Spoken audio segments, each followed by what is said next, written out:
Сәлем достар, бүгін сіздермен бірге үй жағдайында KFC дайындайтын боламыз. Дәл сол KFC-дағыдай болып шығады. Менімен бірге жасап көріңіздер. Оған керегі тауық қанаттары, тұз, қара бұрыш, қызыл бұрыш, паприка және де ұн, мұздай су қажет болады. Ең алдымен біз қанаттарымызды бөліктерге бөліп аламыз. Ең алдымен мына бөлігін мүлдем алып тастаймыз және де осылай ортасынан бөлеміз. Екіге бөлеміз. Міне былай бөлеміз. Ортасынан. Осылай барлығын бөліктерге бөліп, спецтарымызды салатын боламыз. Бұрыштардың қанша салу керектігін астына жазып қоятын боламын, видеоның астына. Тұз, қызыл бұрыш, қара бұрыш қосамыз.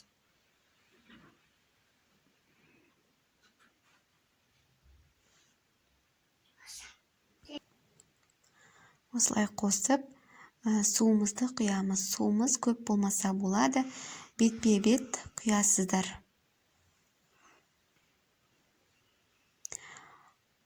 Осылай тағы кішкене құйдым мен. Және де бір нәрсені ұмытып бара жатырмын. 1-2 ас қасық сұйқы майымызды құямыз осыған. Солай араластырамыз.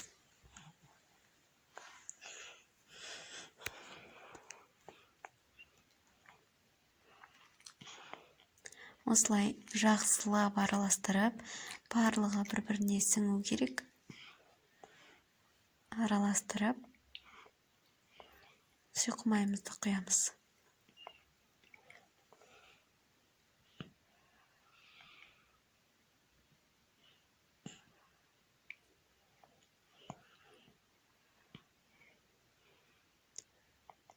Тағы бір араластырамыз. Кейін бұны салқын жерге, мен өзім тез жасайтын болғандықтан 2 сағат қойдым.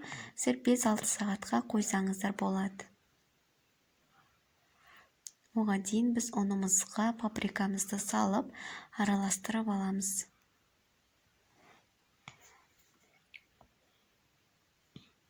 Паприка бізге тауық қанаттарына қызыл түс береді.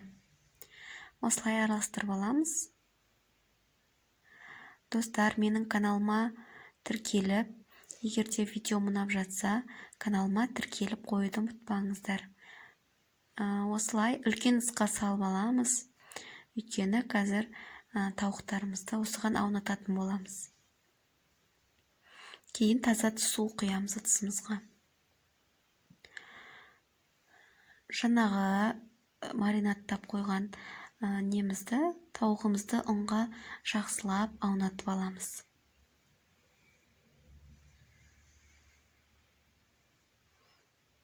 Қолдарыңызбен де аунатсаңыздар болады. Осылай барлығын аунатып шығамыз.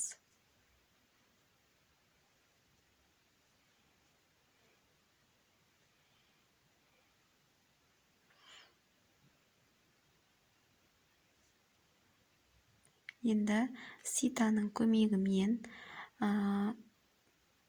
осылай сілкіп аламыз. Ұн қалмау керек. Артық ұн қалмау керек осылай. Және жаңағы таза суымызға саламыз. Көп емес, кішкене ғана салып, қайтадан ұнымызға аунатамыз. Ешқандай қиындығы жоқ. Тез ақтайын болады.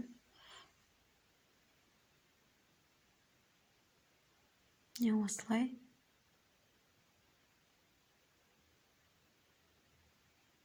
KFC дайындаудың түрлі басқа да тәсілдері бар, бірақ осы тәсілі дәл KFC-дағыдай болып шығады. Сыртындағы несі барлығы. Осылай барлық жерін батырып, қайтадан ұнымызға аунатамыз. Содан кейін барып, суын әбден сырқимыз. Содан кейін барып, дабамызға қуырамыз. Егер де сіздердің ситаларыңыз үлкендеу болса, үлкендеу болғаны жақсы, барлығы бірден сияды. Енді ұнымызға жақсылап қайта аунататын боламыз. Қолмен ыңғайлы жақсылап барлығын осылай аунатамын. Оған дейін орташа отта майымызды қыздырып қоятын боламыз.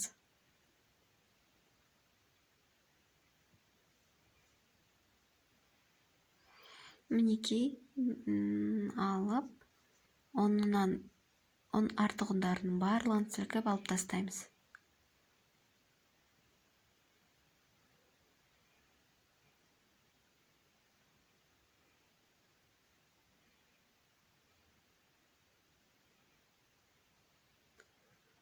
Міне осылай болу керек.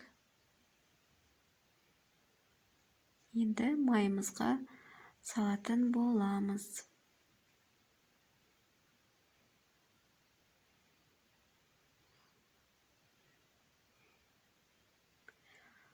Осылай салып шығамыз. Қызарғанша сәл-сәл қозғап қоямыз. Мен барлық тауықтарды салдым. Міне, енді қызарғанша, мінекей қызарып бастады. Енді аударамыз.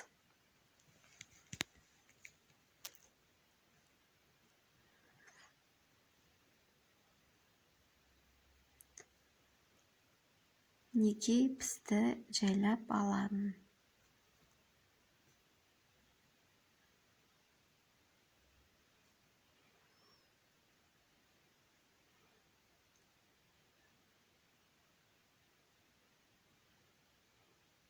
Осылай өзіміз үйде жасап жейміз көбінесе. Сатып алғаннан 2 есе дәмді әрі ақшаларыңызды да экономдайсыздар. Мінекей осылай болып шықты. На фон кішкене не көрсетіп тұр, бірақ бұлай дәл KFC-дағыдай болған. Мінекей. Сіздерге де жасап көруге кеңес беремін. Ерінбей жасап көріңіздер. Және де басқа да видеолар әлі де салатын боламын. Каналыма тіркеліп қоюды ұмытпаңыздар. Сіздермен болған мен Гүлнаш. Сау болыңыздар. Ас болсын.